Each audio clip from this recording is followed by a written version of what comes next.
Après plusieurs semaines de combat, les Russes se concentrent et repositionnent leurs forces dans l'est de l'Ukraine. L'objectif est de prendre le contrôle dans la région du Donbass. Moscou maintient sa pression sur la ville portuaire de Mariupol, que les soldats ukrainiens tentent désespérément de défendre. Les chefs des séparatistes pro-russes de Donetsk a affirmé lundi que ses forces avaient conquis entièrement la ville. Mais Kiev, qui dit mener l'ultime bataille, n'a pas confirmé cette information.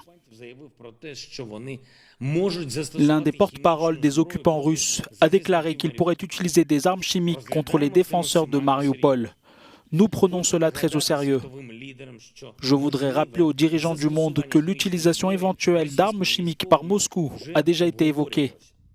Il fallait déjà à ce moment-là réagir de façon plus sévère et plus rapide à l'agression russe.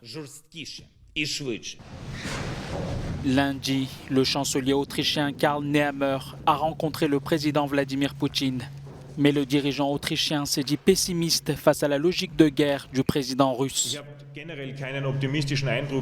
Suite à cette rencontre avec le président Vladimir Poutine, je ne peux pas dire que je suis optimiste pour la suite. L'offensive militaire en Ukraine est déjà bien préparée. Pour la Pologne, il n'est plus question de discuter avec Moscou.